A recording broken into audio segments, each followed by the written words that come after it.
नमस्कार, आप देख रहे हैं न्यूज ब्रीफ। मैं हूं आपके साथ आशा सरमाल। चलिए शुरुआत करते हैं जम्मू कश्मीर से जुड़ी खबरों की। प्रदेश के दिव्यांगों और वृद्धों आदि को सरकार की तरफ से सम्मानित यहां पर किया गया और सामाजिक सुरक्षा योजना के तहत बड़ी सौगात इन्हें दी गई। तो ऐसे 12,500 से भी ज्यादा लोगों को उनकी बकाया पेंशन की राशि सौंपने के साथ साथ कृत्रिम अंग, स्कूटियां, अन्य उपकरण भी सौंप दिए गए। समाज कल्याण विभाग की ओर से ही जम्मू में आज आयोजित कार्यक्रम के दौरान उपराज्यपाल मनोज सिन्हा ने 6 करोड़ 14 लाख रुपए की पेंशन वितरित करने के साथ साथ दिव्यांगों को भी राहत पहुंचाई। इसके अलावा उन्होंने सांबा में बच्चियों की देखभाल के लिए भी बनाए गए संस्थान के अलावा जम्मू में किए गए कुछ निर्माण कार्यों का भी ऑनलाइन उद्घाटन किया।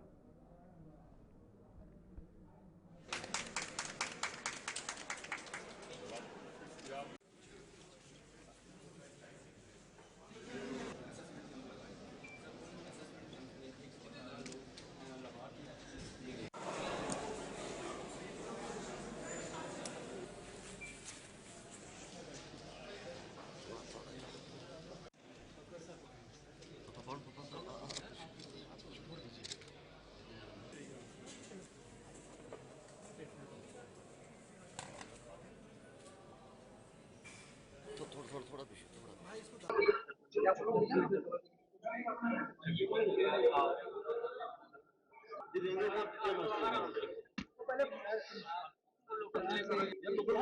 में 6 करोड़ से ज्यादा की राशि आज पहुंचाई गई है। पूरे जम्मू रीजन में जो भी दिव्यांग भाई बहन हैं, वरिष्ठ नागरिक हैं, ऐसे लोगों को चिन्हित करके 19,000 से ज्यादा लोगों को सहायक उपकरण दिए गए हैं। इससे उनके जीवन में बड़ा बदलाव आएगा। मैं समाज कल्याण विभाग और निदेशालय जम्मू को हृदय से इसके लिए आभार व्यक्त करता हूं और अभिनंदन करता हूं। मुझे बहुत अच्छा लग रहा है, इससे मुझे बहुत सपोर्ट हो जाएगी। मैं एक प्राइवेट टीचर हूँ, मुझे अप डाउन में बहुत प्रॉब्लम है, तो इस स्कूटी की वजह से अब मैं सेल्फ डिपेंडेंट हो जाऊंगी। मुझे खुद ही आने जाने में आसानी हो जाएगी, तो इसलिए मैं सोशल वेलफेयर की बहुत बहुत शुक्रगुजार हूँ तो ये मुझे दे रहे हैं, और गवर्नमेंट की मैं बहुत शुक्रगुजार हूँ जिन्होंने हम जैसे हैंडीकैप्स लोगों की हेल्प की है। मैं आपका शुक्रिया अदा करता हूँ जो आप लोग हमें आगे तक पहुँचाते हैं मीडिया का।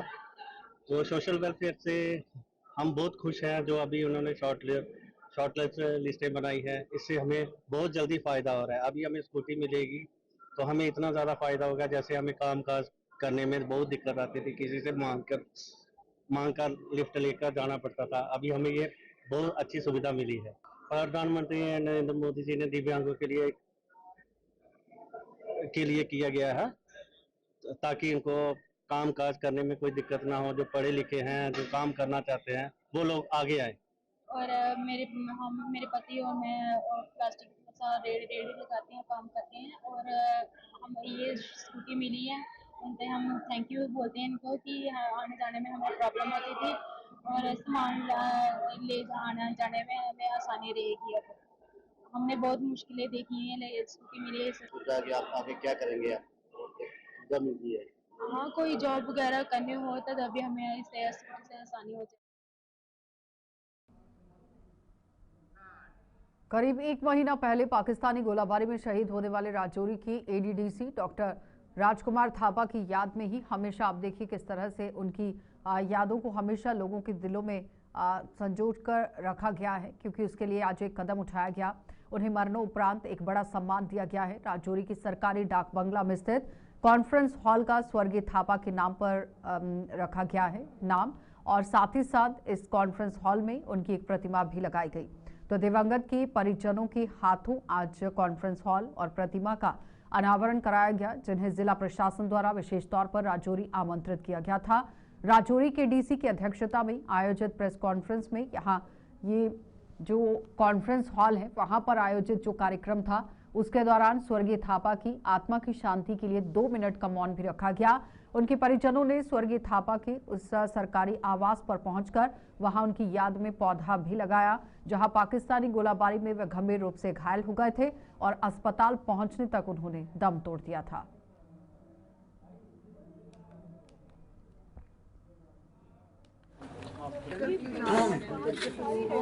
अब ये केक भी यहाँ से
पाकिस्तान की शेलिंग से शहीद होने वाले एडीडीसी राजकुमार थापा साहब की फैमिली इस वक्त राजौरी में है, जहां आज उन्होंने पहले उनके मुजस्मे की इफ्ताह किया है जो डाक बंगलो राजौरी के अंदर लगाया गया और उस कॉन्फ्रेंस हॉल का नाम भी राजकुमार थापा साहब के नाम से रखा गया। और उसके बाद आज पूरी फैमिली इस वक्त राजौरी उनके क्वार्टर में मौजूद है, जहाँ उनके नाम से एक पौधा भी अभी थोड़ी देर पहले लगाया गया। और इस वक्त उस गाड़ी के नज़दीक आप इनको देख सकते होंगे, पूरी फैमिली इस वक्त यहाँ उनके बच्चे, उनकी वाइफ और उनके और रिश्तेदार इस वक्त राजौरी के अंदर हैं, जो इस वक्त आप देख सकते होंगे उसी क्वार्टर के अंदर मौजूद हैं जहां पर राजकुमार थापा साहब शहीद हुए थे। क्योंकि पाकिस्तान की शेलिंग से पहले शख्स हैं राजौरी के अंदर शहीद होने वाले, वो हैं डॉक्टर राजकुमार थापा साहब, जो शेलिंग में 10 तारीख को राजौरी के अंदर जब पाकिस्तान की तरफ से शहरी आबादी को निशाना बनाकर शेलिंग का सिलसिला शुरू किया गया था, उसमें सबसे पहले अपनी जान गंवाने वाले राजकुमार थापा साहब, उनकी ये रिहाइश गाह जहाँ पर वो शदीद तौर पर पहले जख्मी हुए थे और बाद में उनको यहाँ से मेडिकल कॉलेज राजौरी ले जाया गया था, जिसके बाद उन्होंने दम तोड़ दिया। तो उनकी ये गाड़ी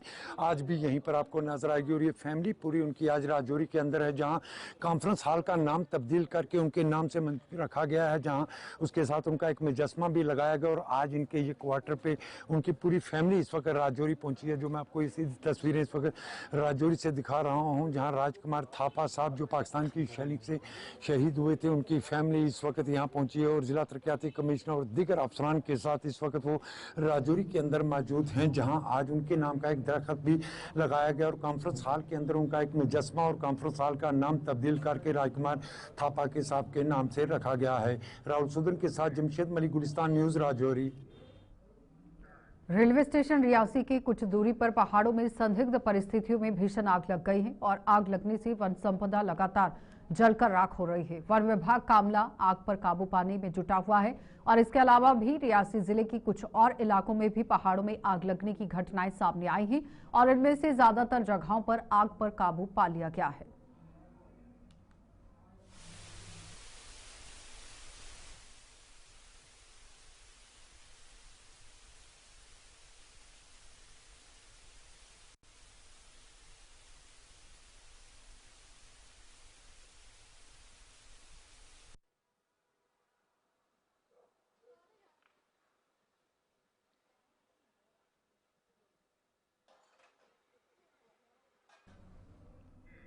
दूसरी ओर यहां जिला पुंछ के ही मेंढर सब डिवीजन की कुछ पहाड़ों में भी आग लगने से वहां सनसनी फैल गई। ये आग ढराना के जंगलों में लगी हुई है, जिसमें वन संपदा लगातार जलकर राख हो रही है। गनीमत ये रही कि ये आग रिहायशी इलाकों तक नहीं पहुंच पाई।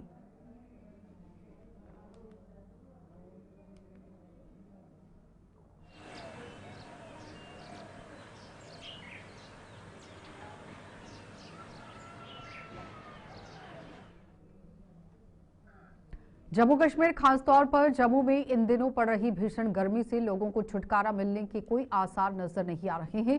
आने वाले कुछ दिनों में तापमान में 4 से 5 डिग्री सेल्सियस बढ़ोतरी होने के आसार हैं।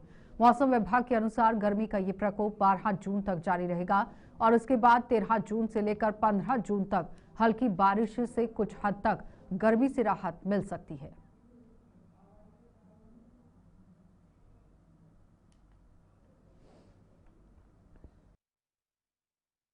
जी बहुत बहुत शुक्रिया। जैसा कि आप जानते हैं कि अभी जो प्रेजेंटली मेनली ड्राई वेदर चल रहा है, तो इसमें डे टेम्परेचर जो है 4 to 5 degree centigrade from the maximum rise होने के चांसेस हैं और कहीं कहीं हीट वेव चलने की भी संभावना है। नाइट टेम्परेचर में भी 3 to 4 डिग्री टेम्परेचर राइज होने के चांसेस हैं फ्रॉम द नॉर्मल। ये लगभग 12 तारीख तक जो मेनली वेदर है, तो इसमें हीट वेव इम्प्लीमेंट हो जाएगी।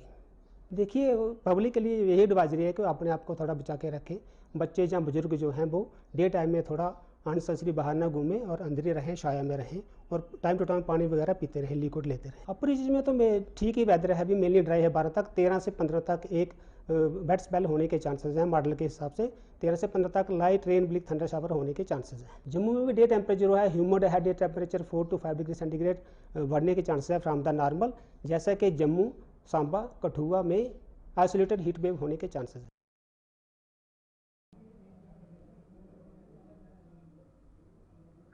ऑपरेशन सिंदूर में यहां पाकिस्तान को धूल चटाने के बाद अब बीएसएफ विलेज डिफेंस गार्ड को ही हथियार चलाने की ट्रेनिंग दे रही है।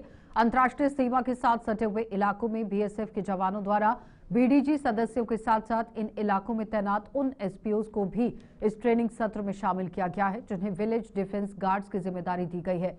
सीमावर्ती इलाकों की सुरक्षा में बीडीजी हमेशा से ही अहम भूमिका निभाते आए हैं और सीमा पार से होने वाले घुसपैठ को रोकने और संदिग्धों पर नजर रखने में इनकी सेवाएं ली जाती हैं।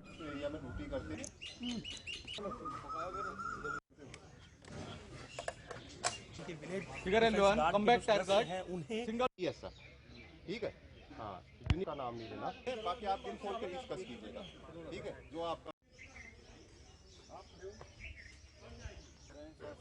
हम आपस में सहयोग करके जो बॉर्डर के एरिया में ड्यूटी करते हैं। हमको अगर ट्रेनिंग सीखनी है तो आतंकवाद के साथ भी मुकाबला ताई करेंगे ना, अगर हमने कुछ सीखा नहीं तो फिर कैसे करेंगे। ये बीएसएफ वाले दे रहे हैं, बहुत अच्छी ट्रेनिंग है। ट्रेनिंग के लिए ये हथियार के बारे में 303 और SLR बहुत फायदा। गर्मी भी दिन है, अभी गर्मी के लिए थोड़ा तकलीफ भी होती है। बहुत अच्छा, पाकिस्तान को तो बहुत अच्छा जवाब मिल रहा है। ऐसा ही होना चाहिए आगे से। आगे आपकी बिल्कुल रेडी। पहले तो हम गांव की सुरक्षा करेंगे, फिर बीएसएफ के साथ भी चलेंगे जहाँ बीएसएफ वाले बोलेंगे। तो हमें बीएसएफ ने बहुत अच्छी ट्रेनिंग दी है, हथियार कैसे चलाना कैसे नहीं। पहले हमारे पास SLR थी, 303 थी, अब SLR आई है हमारे पास। तो इन्होंने ट्रेनिंग के लिए हमें बुलाया, 1 हफ्ते की ट्रेनिंग थी। बहुत तरह से ऐसे ने उस्ताद ने हमें ट्रेनिंग दी है और समझाया कि कैसा कोई गांव में कोई गतिविधि होती है तो क्या करना चाहिए क्या नहीं करना चाहिए। जो भी नज़दीक में कोई पुलिस स्टेशन हो जहाँ BSF कैंप हो उसको फौरन बताना होता है उन्हें।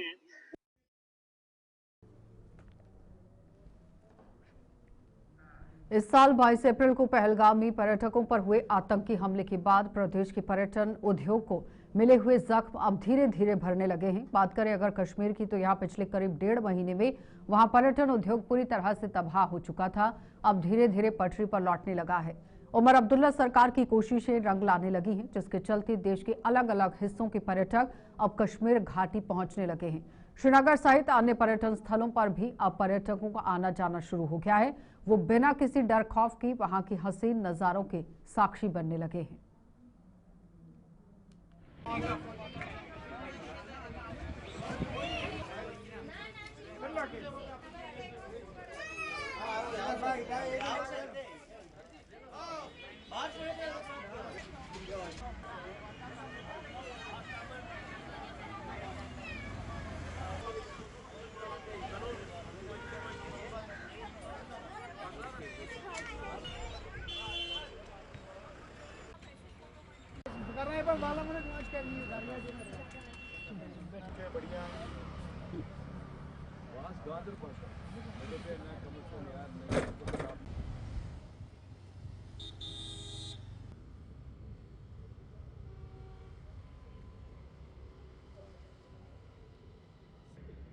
ईद के माहौल को लेकर सयाह भी घूम रहा है और कश्मीर में इस वक्त एंजॉय कर रहे हैं। सबसे पहले आपका वेलकम और हम आपको ईद मुबारक देना चाहते हैं। आपको भी ईद मुबारक। Thank you very much. अभी आप ईद के मौके पर कश्मीर में हैं, एज टूरिस्ट घूम रहे हैं, तो कैसा फील कर रहे हैं आप?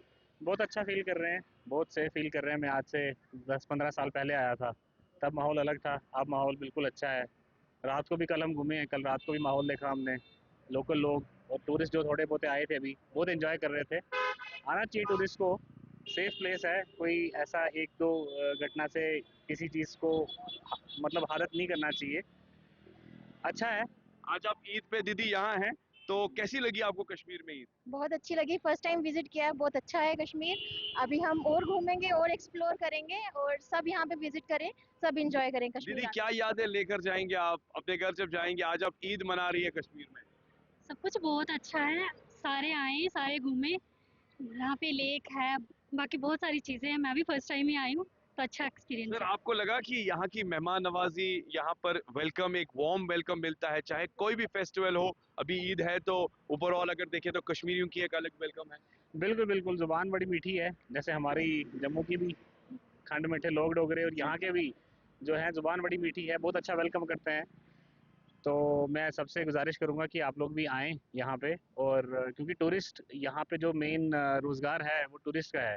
टूरिस्ट भी आएगा, यहाँ की जगह और थोड़ी डेवलप होगी और सबके लिए मतलब अच्छा रहेगा। आपको लगा कि इस बारी ईद पर एक स्पेशल कह सकते हैं कि सौगात भी है, माहौल भी अच्छा है और लोगों को आना चाहिए? बिल्कुल बिल्कुल, डेफिनेटली सबको आना चाहिए, मस्ट विजिट करें यहाँ पे, बहुत अच्छा एनवायरनमेंट है यहाँ का।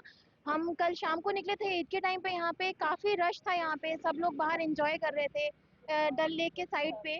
तो मैं यही बोलूँगी कि सब एक बार ज़रूर आएँ, एंजॉय करें। आपको लग रहा है कि धीरे धीरे टूरिस्ट आ रहे हैं? सर धीरे धीरे टूरिस्ट आ हाँ रहे जी, हैं? हाँ जी, जैसे अभी थोड़ा वेकेशंस भी हो गई हैं, काफ़ी टूरिस्ट यहाँ पे आना शुरू हो गए हैं, और यहाँ पे अच्छा वेदर है, और यहाँ पे काफ़ी अच्छा एम्बियंस है, बहुत अच्छा लग रहा है। कल शाम को लेट इवनिंग तक हम यहाँ पे घूम रहे थे, शिकारा पे हमने राइड की, बहुत अच्छा लगा यहाँ पे।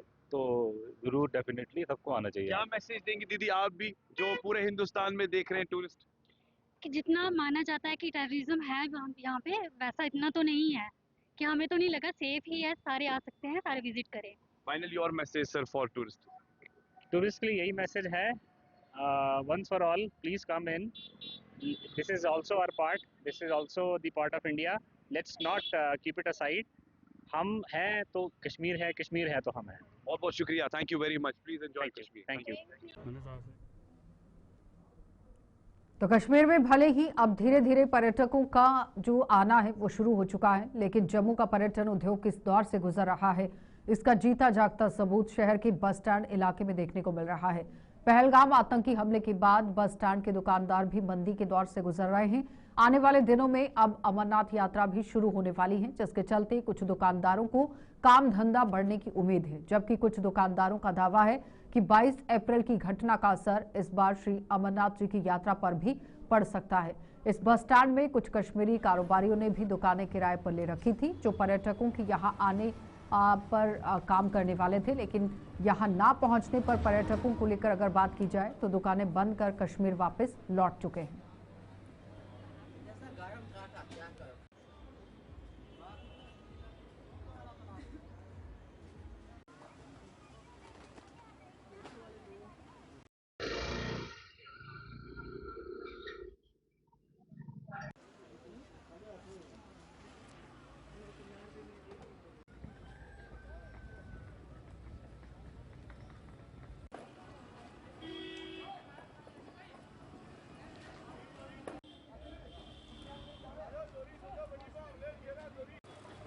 देखो जी, पिछले 2 महीने से तो कारोबार ठप पड़ा है। जब से पहलगाम में ये टूरिस्ट अटैक हुआ था, उसके बाद टोटल हमारी गाड़ियाँ, धंधा जो बस स्टैंड का है, सारे दुकानदार वगैरह, धंधा तो सबका ही चौपट हो गया, क्योंकि टूरिस्ट तो आ ही नहीं रहा।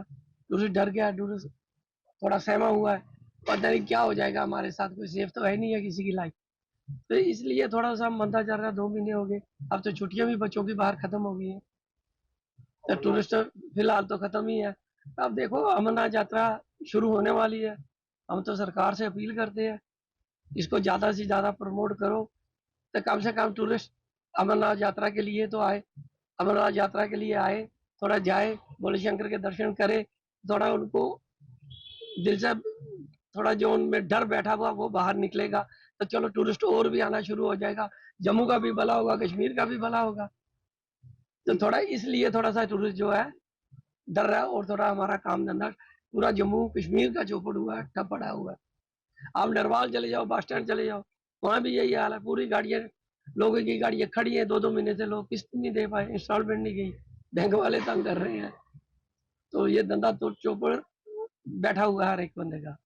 अब किस तरह से प्रमोट करना चाहिए सरकार? देखो जी, सरकार को चाहिए थोड़ा बाहर महाराष्ट्र, बॉम्बे वगैरह जाए, या जो वहाँ की बड़ी-बड़ी कंपनीज हैं, जैसे ट्रैवल एजेंट है बहुत बड़े, उनके पास जाके या उनको यहाँ बुलाएं, जैसे उमर अब्दुल्ला साहब ने यहाँ बुलाया था, पहलगाम में, गुलमर्ग में बुलाया, प्रमोट किया, थोड़ा आए, ट्रैवल एजेंट आए, उन्होंने आश्वासन तो दिया हुआ है अक्टूबर में काम चलेगा, और अक्टूबर तक 4 महीने तो हमें बेले बैठना है ना। 2 महीनों में बाबूजी देखो हमारा तो कम से कम मेरा क्या, हर ट्रांसपोर्टर का तो बुरा हाल है। किसी के पास 10 है, किसी के पास 2 है, किसी के पास 5 है, 10 है, वो सारे ऐसे ही बैठे हैं। 2-2 4-4 किस्तें, 2-2 किस्तें तो टूट गई हैं, अभी और आगे जाना है। 6 महीने इसका इफेक्ट तो रहता है, आपको पता है। जब कभी अटैक हो जाता है 6 महीने हम पीछे चले जाते हैं। पहलगाम का जो हमला हुआ है तब से टूरिस्ट प्लेस तो बिल्कुल मतलब ये टूरिस्ट मतलब बिल्कुल ही खत्म हो गया है। बस स्टैंड में आप देख सकते हैं बिल्कुल कोई भी नहीं है यहाँ पे आता। यहाँ तो ऐसी मंदा पड़ गया है जैसा जैसा पता नहीं क्या, मतलब क्या, मतलब वीराना हो गया बिल्कुल। अब तो ये काम काज तो रहा नहीं, जिनकी किराए पे दुकानें हैं वो भी किराया भी नहीं दे सकते, मतलब जो भी खाने पीने का काम भी खत्म हो गया, सब काम खत्म ही हो चुका है। अब हम ये प्रशासन से ये उम्मीद करते हैं कि कुछ यहाँ पे करें ऐसा जो काम मतलब कामकाज फिर से पहले जैसा हो जाए। जैसे पहले काम था वैसा काम तो अब बिल्कुल ही नहीं रहा। सर काफ़ी परेशानी आ रही है, देखो खर्चे खत्म नहीं होते, खर्चे रुकते नहीं है किसी के भी, खर्चे वही है पर काम नहीं है। और ये काम तो ऐसा हो गया बिल्कुल ही ठप हो गया काम। सरकार को कुछ करना चाहिए। अब ये तो हम क्या कह सकते हैं सरकार क्या करे, मगर सरकार को कुछ ऐसा ऐसा कड़ा ऐसा सिस्टम करना चाहिए कि जैसे मतलब कि टूर से अब अमरनाथ की यात्रा आ रही है, मुझे ऐसा तो लगता नहीं है कि जो अमरनाथ की यात्रा भी चलेगी या नहीं चलेगी, मगर ऐसा होना चाहिए कि अमरनाथ की यात्रा चलनी चाहिए। अब सरकार को इतना सख्त मतलब जो कदम उठाना चाहिए, कुछ करना चाहिए। ऐसे नहीं है कि हमारे मोदी साहब तो बहुत अच्छे हैं, आए थे अभी, पर उनको ये भी करना चाहिए था कि मतलब कि जम्मू में भी ऐसा कुछ करना चाहिए था। तो कोई बाधा, चलो वो उनकी बात रही, बाकी है कि टूरिस्ट अच्छा होना चाहिए। जम्मू में हम अपने चाय का दुकान खोले हैं। यहाँ पे बहुत मुश्किल हो रहा है, अभी दिन का किराया नहीं निकलता है। 30,000 हम किराया दे रहे हैं, कोई 50,000 कोई 60,000 किराया देता है। यहाँ पे किराया नहीं निकल रहा है, आजकल बहुत काम डाउन हो गया है। मेन चीज़ ये हुआ कि कश्मीर में पहलगाम का अटैक जो हुआ है उसकी वजह से यहाँ टूरिज्म बंद हुआ। बाकी लोग भी बंद आने, ये लोकल भी है वो भी कश्मीर नहीं जा पा रहे हैं। तो यहाँ बहुत मुश्किल हो रहा है, काम नहीं निकल रहा है। अभी पहले बहुत अच्छे काम निकल रहा था, सीजन बहुत अच्छा चल रहा था, अभी जो बिल्कुल डाउन हो चुके हैं। अभी सुबह से अभी तक हमने भूनी नहीं की है। 2 किलो चाय 1 किलो चाय कोई बेच रहा है, कोई भूनी नहीं कर रहा है। आधी दुकानें तो यहाँ बहुत बंद हो चुकी है। तो वो भाग गए कश्मीर वापस, बोला यहाँ क्या करेंगे, यहाँ किराया नहीं निकल रहा है। तो वो बोला कि अब किराया ही देंगे जेब से ही, तो वो चले गए बंद करके। जैसे पहले यहाँ जम्मू कश्मीर में पहले अमन था, टूरिस्ट आते हैं बाहर से, हम अपील करते सरकार से कि वो टूरिज्म को फिर से ओपन किया जाए, तो ताकि हमारा काम भी चले और बाकी लोगों का भी काम। आशा वर्कर्स, डेली वेजर्स और आंगनवाड़ी वर्करों ने आज रामनगर में सरकार के खिलाफ प्रदर्शन किया। प्रदर्शन के दौरान महिलाओं ने सरकार के खिलाफ नारेबाजी करते हुए मांगों को जल्द से जल्द पूरा करने की मांग की। उन्होंने चेतावनी दी कि अगर उनकी मांगों को जल्द नहीं पूरा किया गया तो आने वाले दिनों में बड़ा आंदोलन शुरू करने को मजबूर हो जाएंगे। आशा वर्कर्स ने कहा कि वो कई सालों से अपनी जायज मांगों को लेकर संघर्ष कर रही हैं, लेकिन सरकार की तरफ से अब तक कोई ठोस आश्वासन नहीं मिल पाया है और ऐसे में अब उन्होंने सड़कों पर उतरने को फैसला जो है वो ले लिया है, यानी कि वे लोग सड़कों पर उतरने को मजबूर हो गए हैं। इंसाफ के आगे हमारी मांगे, हमारी मांगे, हमारी और खासकर फ्रीडम, राइट टू स्पीच इनका। जम्मू कश्मीर के अंदर बहुत ही विडंबना है इस चीज को लेके कि आखिरकार हमारा गरीब तबका, हमारे वो लोग जो बेचारे ग्राउंड लेवल पे काम करते हैं, वो क्यों पिसते हैं। और हमारी राजनीतिक जो लीडर होते हैं, जो अपने एमएलए, मंत्री या सीएम बन के सरकारें बनाने की बात करते हैं, उससे पहले ये इनके घर दरवाजे पूरे तोड़ देते हैं। माता, बहन, भाई सब कुछ मान लेते हैं और ये कहते हैं, ऐलान करते हैं कि हमारी पहली कैबिनेट बनते ही आपके ऑर्डर जो है वो पक्के हो जाएंगे, आपके लिए सोचा जाएगा। लेकिन जब सरकार बन जाती है तो सबसे पहले देखते हैं कि गाड़ी कौन सी मुझे लेनी है, बंगला कौन सा मुझे सजाना है और कौन से सिक्योरिटी, कौन सा प्रोटोकॉल मुझे लेना है। फिर उसके बाद उनके पीए, टीए, डीए, फिर ये बेचारे वही दरवाजे के बाहर बैठे रहते हैं ऐसे करके कि कब हमें बुलाएं तो कब हम इनसे बात करें। और कभी शिद्दत के बाद हम जैसे लोग अगर मिला भी देते हैं तो वहां पे बोला जाता अच्छा ये हुआ, देखेंगे, कोई बात नहीं, हम बात करेंगे। वो बात की बात रह जाती है, काम नहीं होता। नाकामयाबी हमारे लीडरों की, ये मैं कहना चाहता हूं। और साथ ही साथ में यहाँ की जो एडमिनिस्ट्रेशन है हमारी, वो भी इंसान है, ये भी इंसान है। इनके बच्चे बेचारे आज रोते होंगे कि इनके पास ना पैसा है पढ़ाई के लिए, ना उनके राशन के लिए, ना अपने घर के लिए, ना अपने बच्चों के लिए। और उनको भी एहसास होना चाहिए कि इस इंसानियत को हम किस तरीके से तार तार करने जा रहे हैं और इनका साथ देना चाहिए। लेकिन अपनी कुर्सी का नाजायज फायदा उठाने वाले, मैं उनको भी बोलना चाहता हूं, इंसानियत मारो मत, उसको जिंदा रखो। और अगर आप इनके साथ न्याय नहीं कर सकते, अन्याय भी मत। हम लोगों ने 3 तारीख का काम छोड़ हड़ताल रखा हुआ है और काम छोड़ हड़ताल का असर खाली मिड डे मील का बहुत अच्छे तरीके से दिख रहा है, पंचायत घरों का दिख रहा है। अब आशा बहनें भी जो है ये भी फैसला करेगी, हम भी अब काम नहीं करेंगे, क्योंकि अगर काम किया तब भी वैसा, नहीं किया तब भी वैसा, तो फायदा क्या है? इससे अच्छा किसी हलवाई की दुकान। न्यूज ब्रीफ में इतना ही, इजाजत दीजिए, नमस्कार।